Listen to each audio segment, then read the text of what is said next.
सवालों की लंबी लिस्ट लेकर आई हैं। पहले ये बताइए कि आपको सवाल किससे है?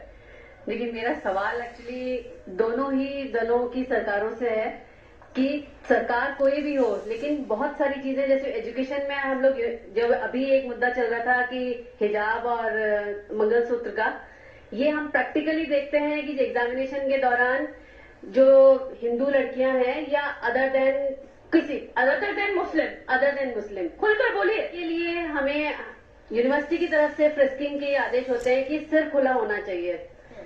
तो हम लोग बिल्कुल उनका सिर खुला रखवाते हैं, चाहे वो कितना भी पर्दा करे या कुछ भी करे। आप ये कह रहे हैं कि मुस्लिम लड़कियां हैं उनका पर्दा हटवाते हैं? नहीं। हिंदू लड़कियों का हटवाते? हाँ, अदर देन मुस्लिम हमें इंस्ट्रक्शंस ये होते हैं कि सिर खुला होना चाहिए, कान दिखने चाहिए, सो दैट किसी ने कोई ब्लूटूथ डिवाइस या ऐसा नहीं लगाया हुआ हो। लेकिन जब अदर देन मुस्लिम का हम ये सब करते हैं, लेकिन जो भी हिजाब पहन करके आती है उनको हम केवल इतना तक बोलते हैं कि इसको लूज कर लो, तुम हटाओ मत, सिर मत खुला करो, सिर्फ लूज करो, लेकिन वो उसके लिए भी तैयार नहीं। अमित जी, मैं आपके पास आती, लेकिन ये सवाल तो बड़ा गंभीर है प्रतीक जी। और एक प्रिंसिपल अगर ये बात कह रही है तो आपको सोचने पर मजबूर होना पड़ेगा। हिंदू लड़कियों का घूंघट बर्दाश्त नहीं होता और हिजाब को अगर ढीला भी करने के लिए कहा जाता है तो उसके लिए भी इनकार हो जाता है। जवाब देता हूँ, केंद्र में मोदी जी की सरकार है, बैन करवा दीजिए। इसका क्या जवाब है? बैन करा अरे आपकी सरकार है, मोदी जी की सरकार है, आपकी सरकार के बारे में जवाब दें। मोदी जी की राजनीति करने की बात मैं राज्य सरकार की बात पूछ रही हूँ। अमित जी, एक मिनट, मैं राज्य सरकार पर सवाल पूछ रही हूँ। यही नहीं हो रहा है, यूपी में भी हो रहा है, ये हर जगह हो रहा है। तो मैं बोल रहा हूँ मोदी जी को एक कानून बना देंगे, संसद में बैन हो जाएगा, उससे दिक्कत क्या है किसी को। और मुझे लग रहा है कि ये जो हिजाब और इसकी जगह अगर शिक्षा की अगर आप बात करते हैं कि कितने हॉस्पिटल, कितने कॉलेज खोले, तो मुद्दे वही है। आपका एजेंडा जो है वो आपका एजेंडा अलग है, लेकिन हमारा एजेंडा अलग है। आपका धार्मिक एजेंडा है, हमारा विकास का एजेंडा है।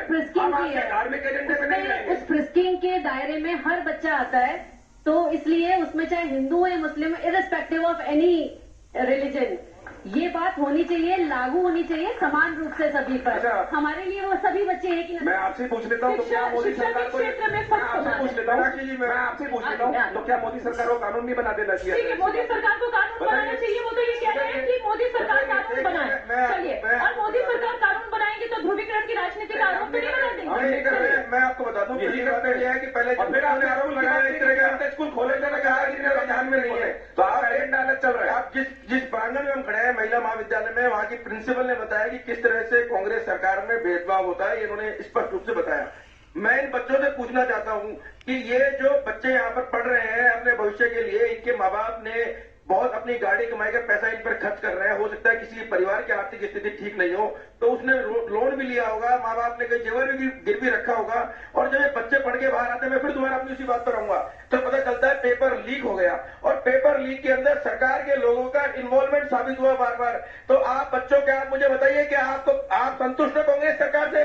क्या पेपर, क्या इस सरकार को बदलना चाहिए? क्या आप लोगों को सुरक्षा उपलब्ध हो रही है? और आप लोग सब किसान परिवारों से आ रहे हो, क्या प्रधानमंत्री किसान सम्मान निधि योजना आपके परिवारों को मिल रही है कि नहीं मिल रही है? तो मैं वही कह रहा हूँ, प्रधानमंत्री किसान सम्मान निधि योजना मिल रही है बच्चों को। आपको भाषण तो हो गया, आपका भाषण। अरे मैं बात भाषण तो दोनों तरफ से आ रहे हैं। भ्रष्टाचार की बात ही बहुत जरूरी है। देखिए, राजस्थान के अंदर मैं आपको बता दूं, सवाल कांग्रेस के प्रवक्ता से है कि राजेंद्र गोढ़ा को विवन सिक्योरिटी के ऊपर बोलने से क्यों मंत्री पद से हटाया गया? ठीक है, इस पर हम जवाब लेंगे। आपका सवाल किससे? मेरा सवाल इनसे, कांग्रेस से है कि अगर आपकी सरकार जीत जाती है तो क्या आप मतलब कोई बात ही नर्वस कर दोगे? केसेस जो जितने बलात्कार के मामले आ रहे हैं उसमें कार्रवाई कितनी त्वरित होगी? और कैसे कि रिजर्वेशन यानी कि जनरल कैटेगरी है, उनके साथ इतना क्यों दुश्मनी किस चीज की है? क्यों हमें सरकारी नौकरियां नहीं मिल रही जल्दी से, हमें इतनी मेहनत करनी पड़ रही है क्यों? और नीचे जो लोग हैं उनको बहुत जल्दी मिल रही है। देखिए, ये तो जनरल कैटेगरी का दर्द पूरे देश में है।